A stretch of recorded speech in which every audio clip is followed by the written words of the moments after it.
إذا تظن إن الذكاء الاصطناعي بس يضيع الوظائف، لازم تشوف هالفيديو للآخر، لأن اليوم بنتكلم عن 5 وظائف مستقبلية الذكاء الاصطناعي ما يلغيها، بالعكس هو اللي بيخلقها.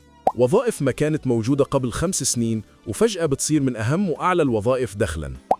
مدرب الذكاء الاصطناعي. أول وظيفة هي مدرب الذكاء الاصطناعي. ما عاد بس علماء البيانات هم اللي يدربوا النماذج، الحين الشركات تدور ناس يعرفون يعلمون الذكاء الاصطناعي بلغة البشر كيف يجاوب وكيف يتصرف وكيف ياخذ قرارات أدق. هالوظيفة تحتاج ناس يعرفون يشرحون، يحللون ويتعاملوا مع الذكاء الاصطناعي بشكل ذكي. بالمستقبل كل شركة بتحتاج مدرب ذكاء اصطناعي، مثل المعلم اللي يربي الطالب خطوة بخطوة.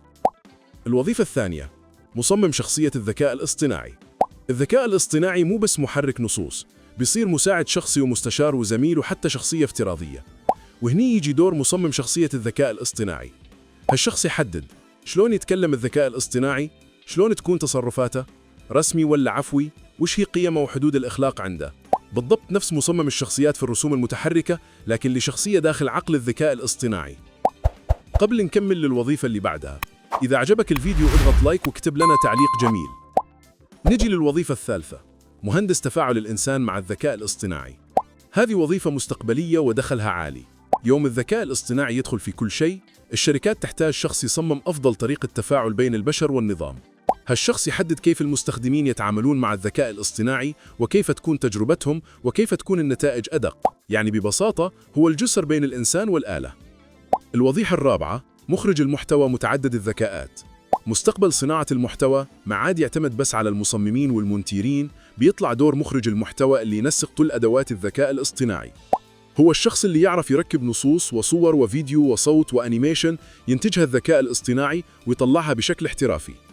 وهو اللي يوجه الذكاء الاصطناعي وش ينتج، كيف ينتجه، وكيف يدمج كل العناصر. مثل المخرج السينمائي بس يشتغل مع عشرات النماذج الذكية. وأخيراً الوظيفة الخامسة وهي من أهمها، متخصص أمان الذكاء الاصطناعي.